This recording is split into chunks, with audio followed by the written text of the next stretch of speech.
I'm guessing you're probably one of the few people who aren't surprised by what Taylor has done so far. Am I accurate in that? Yeah, not surprised, just really proud and really excited for him, for just what he's accomplished to this point, especially his story, his backstory. Right.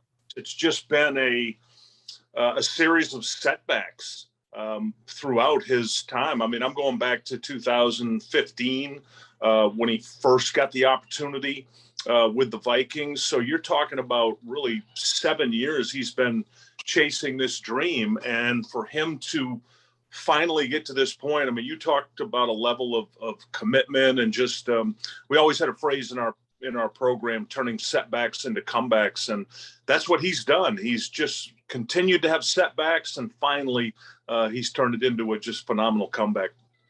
I want to get into that story in a minute, but I am curious if you kind of get a kick out of the reaction to Washington fans to him.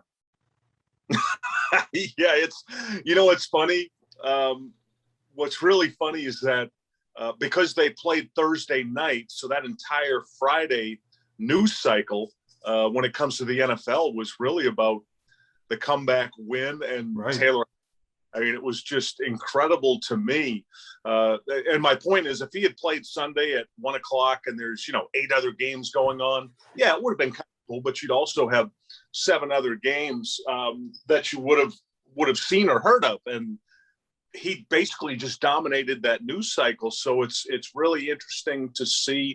I think one of the big things, John, is that he's garnering a lot of support right now because of the reaction from his teammates. And right. Then your reaction from the fan base, the reaction from people like Michael Irvin, who I kind of had to laugh at him because before the game, he's talking about Cam Newton. After the game, he's talking about Taylor Heinicke.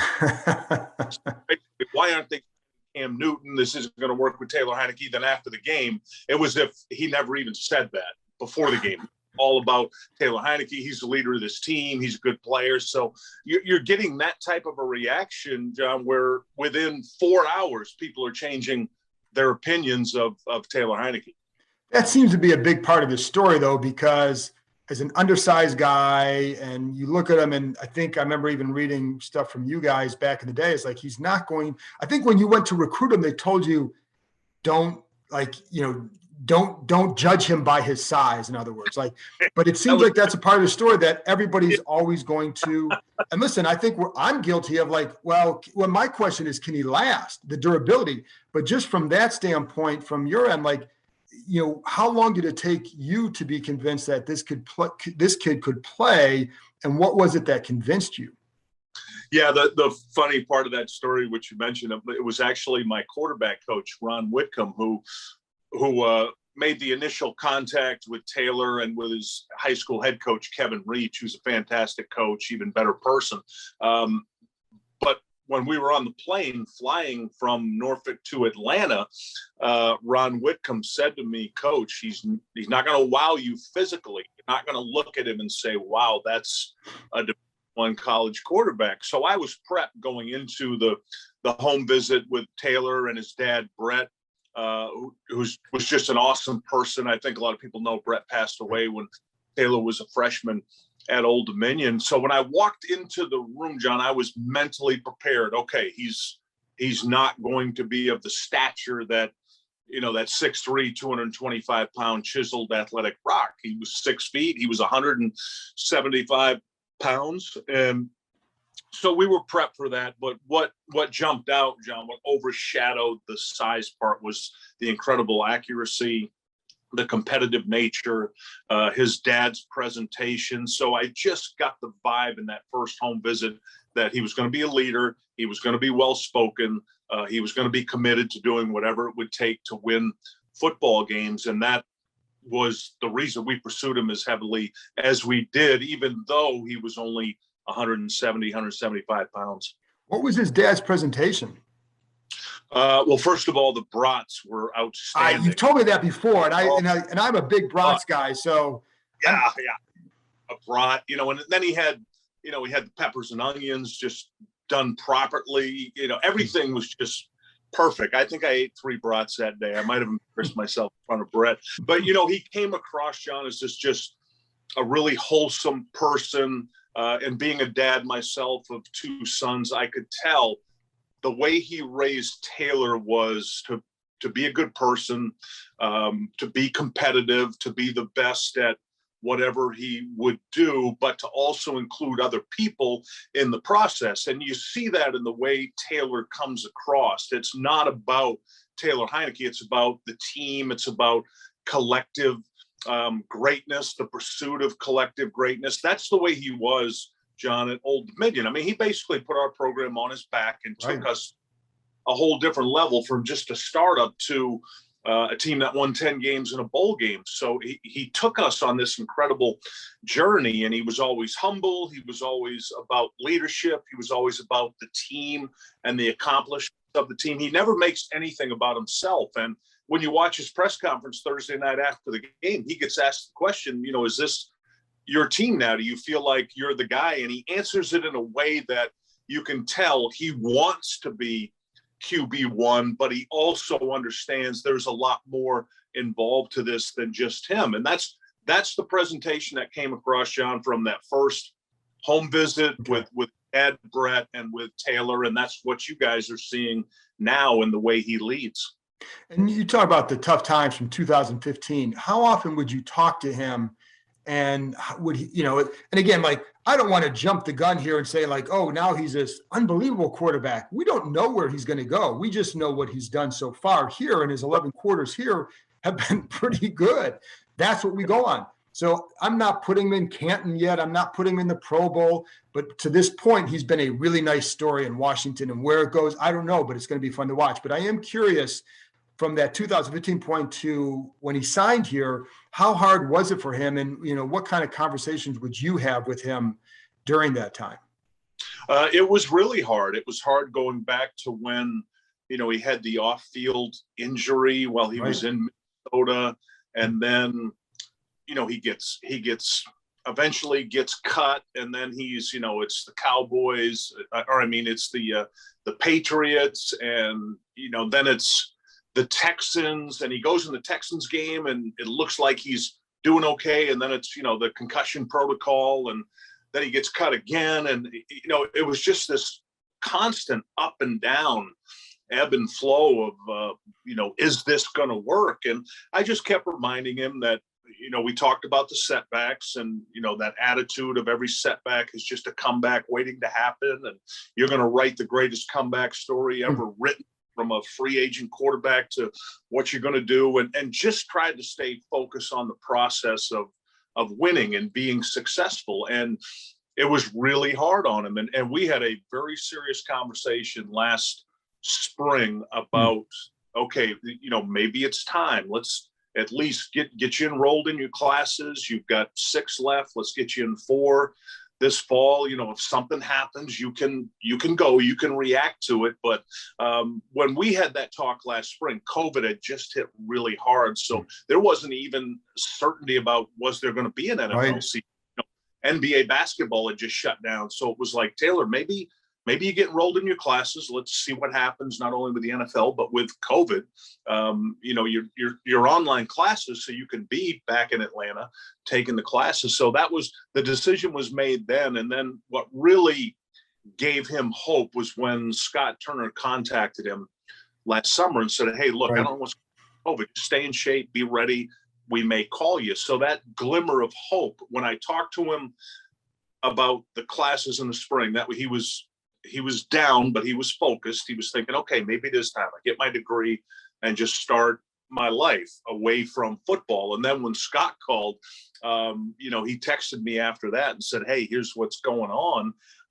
And I just encouraged him. I said, hey, keep doing your thing with your schoolwork, but, you know, get yourself in great shape, make sure you're throwing, do all the things you need to do. And he's got a really good trainer in Atlanta that he's been with since high school. So it was easy for him to do those things. But the biggest thing, I just kept trying to encourage him to, you know, get yourself prepared. And when that opportunity comes, you now know what you'll need to do. And I think the fact that it was Scott Turner, Ron Rivera, it was a system he'd known since 2015, really made the difference. Well, and the longer I've done this, the more you realize how important it is to get to the right system, the right fit with the right coaches around you to No make it doubt work about for a lot of players and especially a quarterback. One of the reasons I also want to talk to you too is because of what he did the other night, those comeback, the two drives late. Now I know he had the interception, but he also had a two, dimes in the bucket throws on the one drive, and Right. then he leads the game-winning drive. That was commonplace at ODU.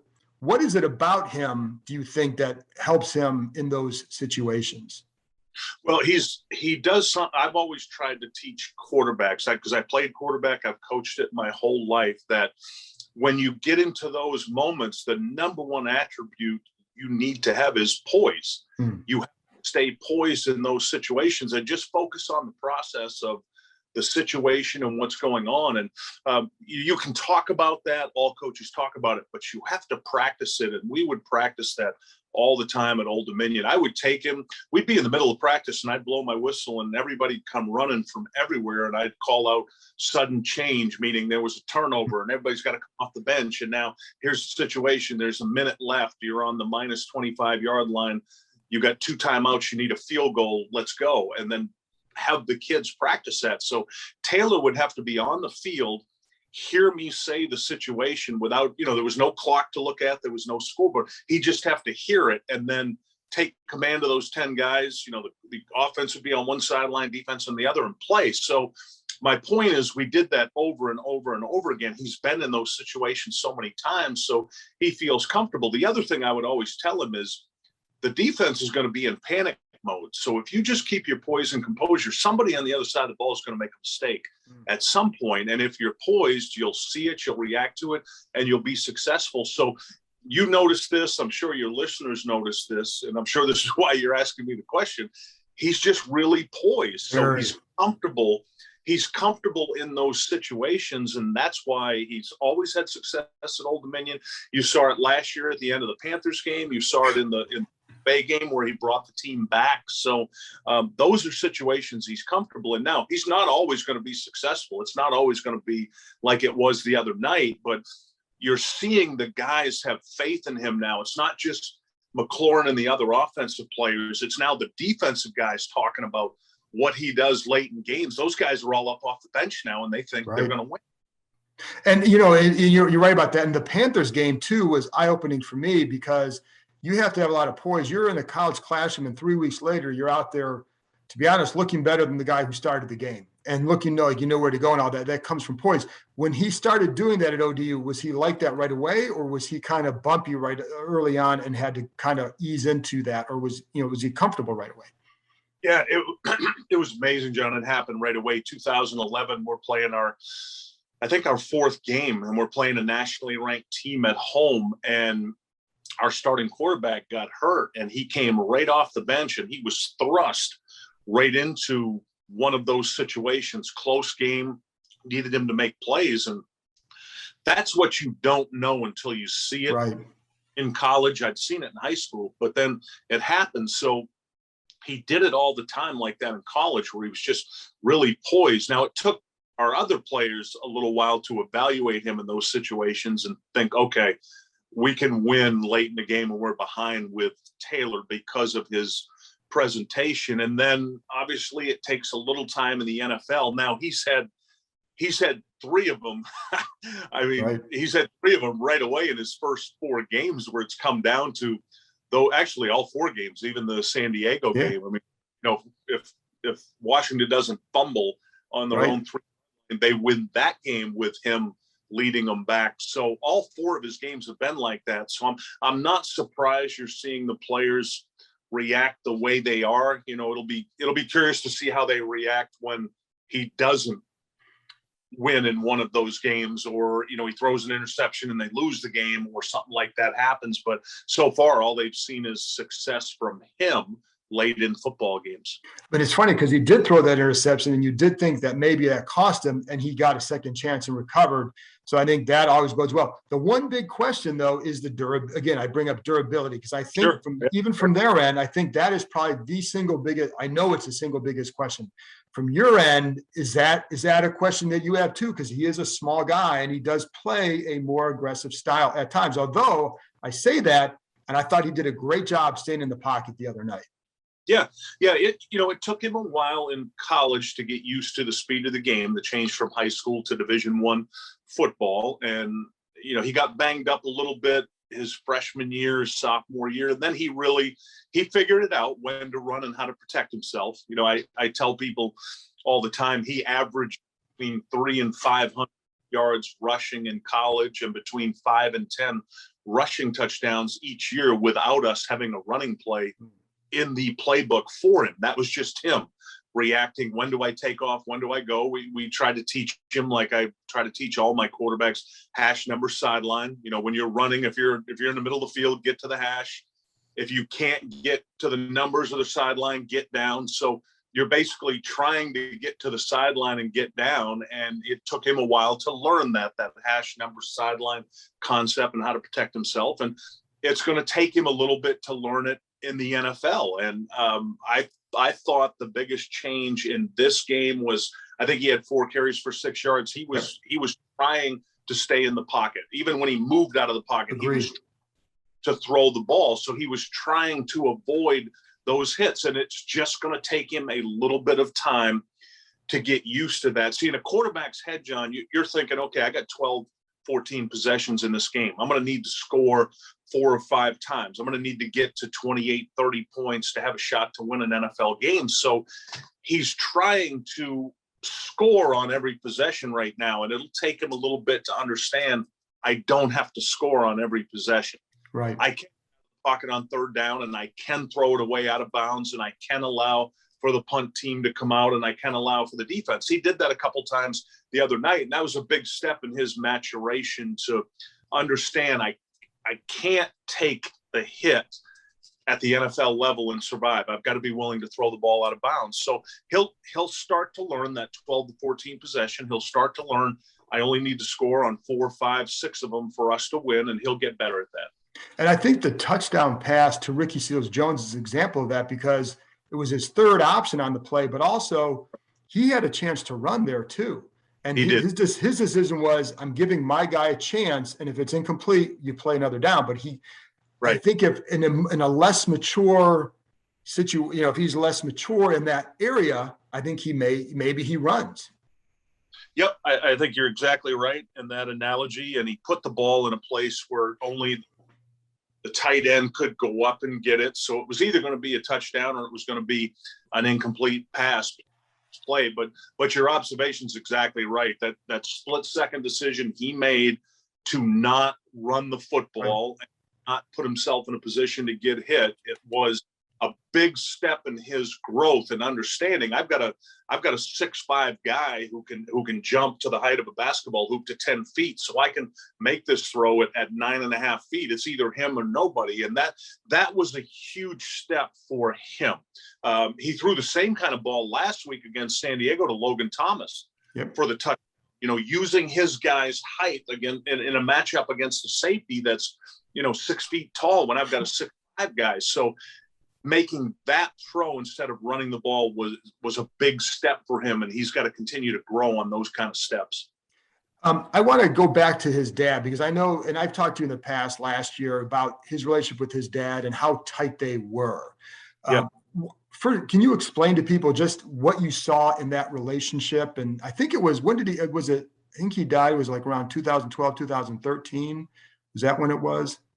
It was 2011. I first in 2010, December of 2010 was home visit I was describing before, and then got to know Brett, started to build that relationship. 2011, June of 2011, Taylor reported to Old Dominion for summer school and training, and then had a great preseason. We were going to redshirt him. So I had talked to Brett about, hey, look, we need your son to develop physically. We want him to grow. We've got a starting quarterback who's a veteran player. So we were going to try to redshirt Taylor in 2011. Now, Brett was still coming to the games because they were best friends. I mean, Taylor and Brett had a really unique father-son relationship. It wasn't as if it was just father-son.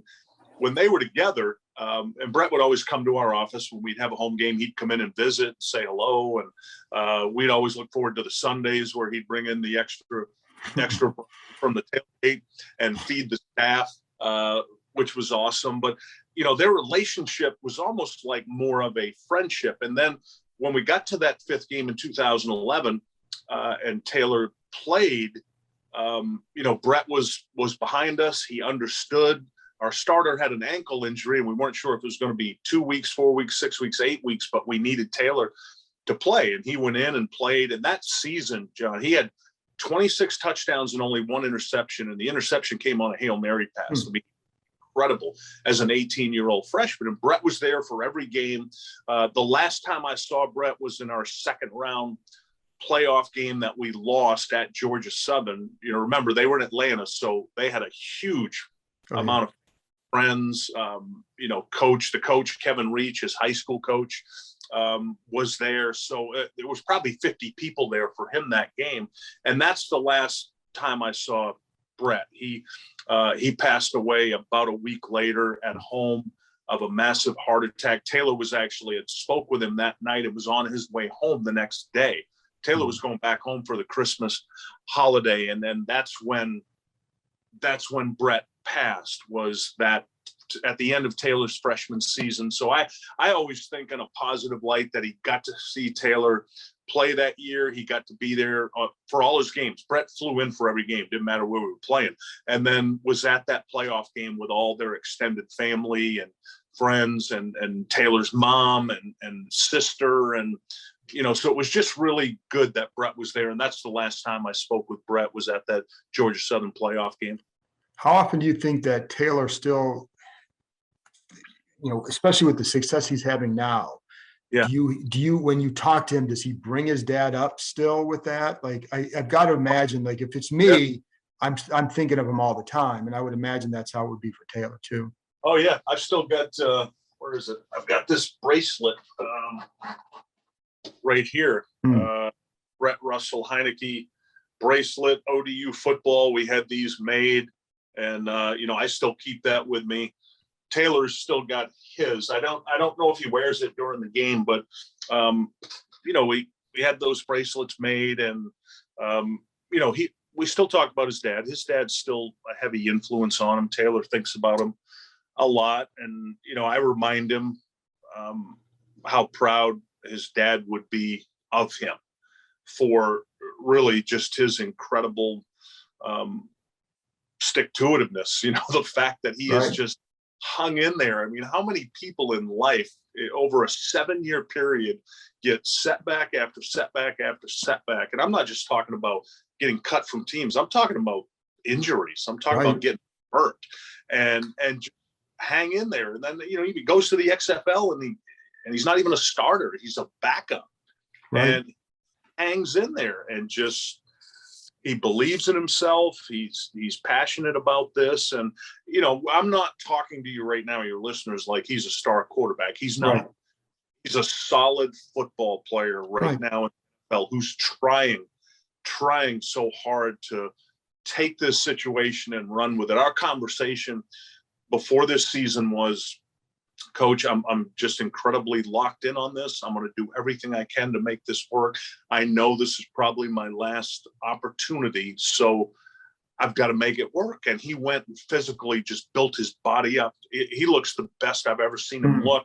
He put the weight on. He trained his tail off. He was dedicated, disciplined, everything he had to do. And he's trying to take advantage of this, what he really believes in his mind is his last opportunity. So I think he's going to make it work, but let's not confuse the issue here. He's not Tom Brady, right? But he's pretty darn good. And if the guys around him can continue to grow with him and continue to play well with him, I think he could have a really good year. Yeah. And that's why I say, like, I don't want people to jump to the conclusion that we think, you know, we're not putting him in the Hall of Fame, but he's in his 11 quarters here, he's done well. And so then, like, I was even talking to someone the other night, well, what is it, you know, because there's such mystery that you don't see stories like this very often. No, you don't. I think people have really gravitated to the underdog nature of him and the scrap. I hate to say this like it's a cliche, but there's like a scrappy, every man quality to him, because he's not a big guy. He doesn't have this 6'3", you know, strapping frame, and, you know, his story resonates with people, I think, because of that background. Yep. You're 100% accurate with that. It's that I think the underdog analogy is accurate. He's the ultimate underdog. I mean, we're talking about there's only 32 of these jobs in the world, being a starting NFL quarterback. I mean, that is such rarefied air. When you quantify it, there's 7.7 billion people on the world. There's only 32 of these jobs. We look at these 32 jobs, we think Tom Brady, we think Russell Wilson, we think Aaron Rodgers, we think the current starting quarterbacks in the NFL that are, I just mentioned 3 Hall of Famers, and that's what we think about. And then we think about Josh Allen, the 6'5", 240-pound rocket arm guy. Like, okay, that's the next generation of quarterback. You don't look and say, okay, there's a picture of Taylor Heinicke. That's a starting NFL quarterback. Nobody does that. But then when you peel away the layers, John, you see the innate qualities. You see the passion. You see the drive. You see somebody it's like somebody who's just hanging on with their fingernails. He's just been hanging on for 7 years trying to get that opportunity. And then you go, okay, I'm going to rally behind that guy. I'm going to root for that guy because that guy's he's not what gets spit out of a computer. Right. That's different. That guy is me. That guy's the average human being who just caught on to something and got in the right situation. And Ron Rivera and Scott Turner said, okay, he's really smart. He's math. He's analytical. He's an engineer. Let's keep him around because whenever we put him in the game, he seems to do really well. And then, unfortunately, when Fitzpatrick presents this opportunity for Taylor, so he's really easy to root for because he's a lot more like you and me than all the other guys I just mentioned. Absolutely. Bobby, that's fantastic. I appreciate your insight. And like I said, this has been a fun story to write about because he's kind of coming out of nowhere and you really don't know where he's going to go. And I think people can all make their own judgments, but we really don't know. And that's what's fun about it. So I appreciate your time and the insight. Oh, it was great to be with you. And let's just keep hoping that we can have fun with this story all year long. That would be pretty special. Absolutely. Absolutely. Thanks a lot, Bobby. You got it, Joe. Have a great day. You too.